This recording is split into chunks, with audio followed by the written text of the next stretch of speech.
நீ எவ்வளவு சம்பாரிச்சு வச்சிருந்தாலும், எவ்வளவு பெரிய அதிகாரத்துல இருந்தாலும், நீ பிரபஞ்சத்திலிருந்து விலகி போகும்போது உனக்கு ஒரு பிடி மண்ணு கூட சொந்தம் கிடையாது. அது குழி தாண்டி புதைச்சா கூட 4 பேர் 4 கை மண்ணெளி போடுவான்.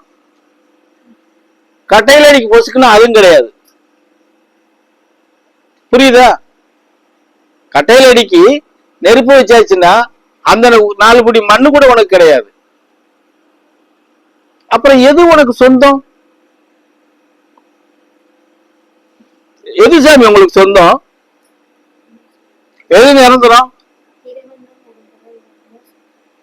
அதை நீ இறைவனை நாடி தேடி போகும்போதுதானே இறைவன் உனக்கு சொந்தம். நிரந்தரமானதுங்கிறது எது தெரியுமா? இறைவன் கிடையாது, உன்னுடைய ஆன்மாதான் நிரந்தரம். உன் ஆன்மாவை நீ நேசிக்க தெரியலன்னா அது கூட உனக்கு நிரந்தரம் கிடையாது. ஆன்மாவை நீ நேசிச்சு அது என்ன வழிமுறை காட்டி கொடுக்குதோ அது பிரகாரம் நீ பயணம் பண்ணும் போதுதான் உன்னுடைய ஆன்மாவாது உனக்கு சொந்தமா இருக்கும். இல்லைன்னா இல்ல. ஆன்மா கூட நமக்கு சொந்தம் கிடையாது. அப்ப நமக்கு இவ்வளவு விஷயங்களை தெரிஞ்சுக்கிற அளவுக்கு இறைவன் நமக்கு அதுக்கு உண்டான வழிமுறையும் சிந்திக்கக்கூடிய திறனும் அதை சிந்திச்சா செயல்படுத்தக்கூடிய மூலப்பக்குவமும் கொடுத்துருக்கத்தான் செய்யறான். ஆனா நம்ம செயல்படுத்துறோமா? அந்த சிந்தனை திறனவும் அந்த மூல பக்குவத்துவம் நம்ம எங்க கொண்டு போய் செய்யறோம்? இயற்கைக்கு எதிராக இந்த பிரபஞ்சத்திலேயே நம்ம உலாவக்கூடிய தகுதியே இல்லாத இடத்துல கொண்டு போய் செலவு பண்றோம். எப்படி? இயற்கைக்கு எதிராக பிரபஞ்சத்துல நம்ம உலாவக்கூடிய தகுதியே இல்லாத இடத்துல கொண்டு போய் நம்ம செலவு பண்றோம். செலவு பண்ணிட்டு உங்களுடைய குறைய நீங்களே தெரிஞ்சுக்கிறாம அந்த குற்றத்தை எங்க சொல்றீங்க? உன்னை உருவாக்குன இறைவன் மேல பழிய போடுறீங்க. எந்த இறைவனும் நீங்க செய்யக்கூடிய சில்லறத்தனத்தவோ, நீங்க செய்யக்கூடிய பாவத்தவோ, நீங்க செய்யக்கூடிய தப்பவோ இறைவன் செய்ய சொல்லல. அவன் கொடுக்கிற விதிமுறை எல்லாம் வேற. வேதங்களை படிக்கிறாங்க, சாஸ்திரத்துகளை சொல்றாங்க, உலக நடைமுறையை இப்படித்தான் சொல்லி பல இடத்துல பிரச்சாரம் பண்றாங்க. ஆனா அதெல்லாம் உண்மை நிலைப்பாட்டுல பயணம் வைக்குதானா? இல்ல. அவனுக்கு தகுந்தது மாதிரி அவனுக்கு சாதகமா ஆக்கிக்கிட்டு அதுல பயணம் பண்ண சொல்றாங்க. அதுல நம்ம பயணம் பண்றோம்.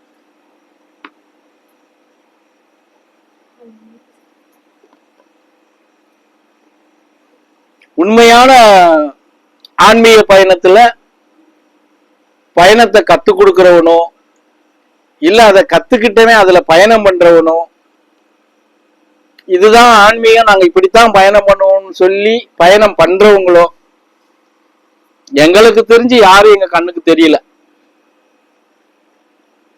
எல்லாம் வேஷம், எல்லாம் போலித்தனம். ஒரு மனிதன் தனக்காக வாழ கத்துக்கணும். அது ஆணா இருந்தாலும் பெண்ணா இருந்தாலும். பிறருக்காக வாழ கத்துக்கிட்டவங்கிட்ட உண்மை நிலை இருக்கவே இருக்காது.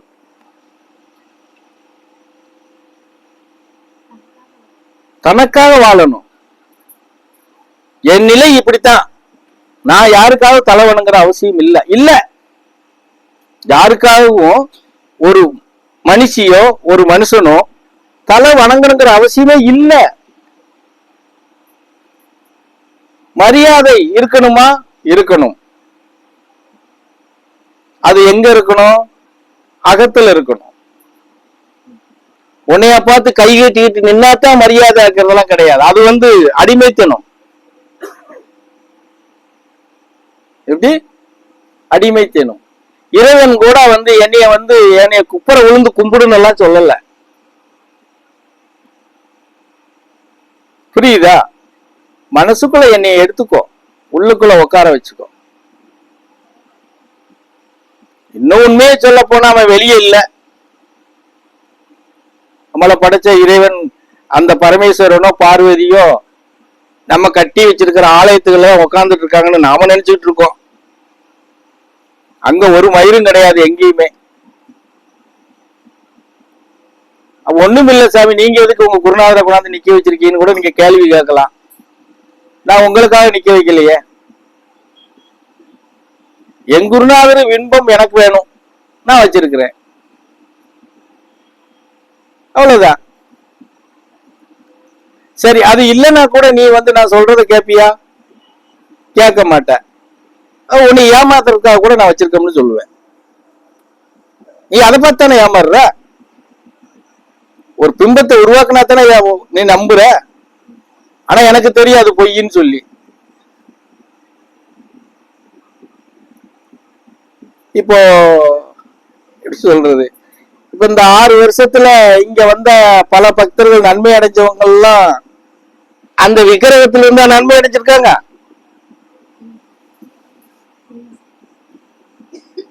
அவர்கிட்ட கத்துக்கிட்ட வித்தைய வச்சு, அவர் கொடுத்த ஆசீர்வாதத்தை வச்சு, அவர் அனுக்கிரகத்தை வச்சு இந்த பரதேசி அதை வழங்குறா, நீ நன்மை அடைகிற. நான் வேணா பேசாம கையை கட்டிக்கிட்டு ஒரு 6 மாசத்துக்கு இருந்துக்கிறேன்ப்பா. இப்படியே நீங்க கணக்கு மட்டியார் சிலைய போய் முட்டி முட்டி கும்பிடுங்க.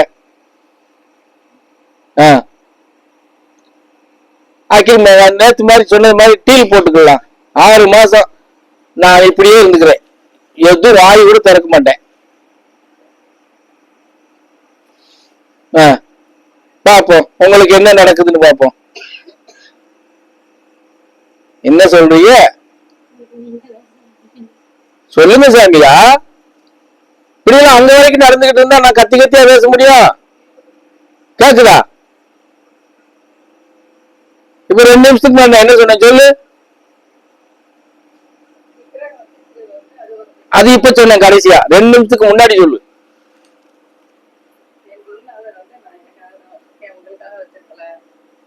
தப்பிச்சிட்ட. சரியா என்ன சொல்றது?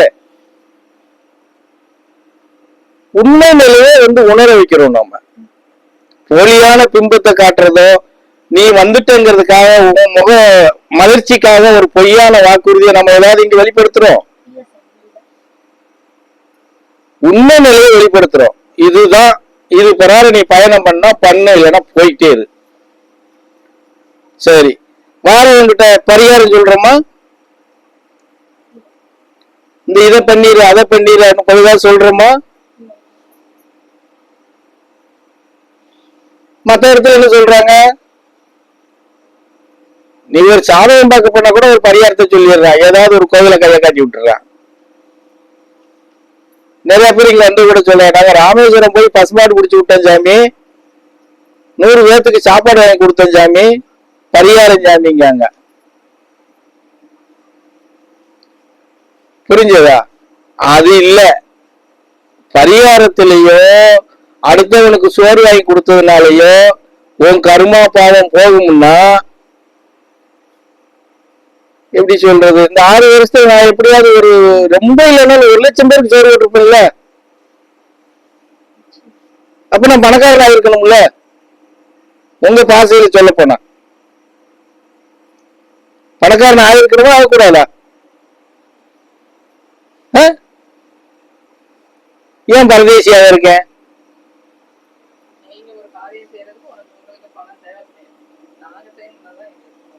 அது எப்படி காரியம்? இது என்ன சாமி நாயா?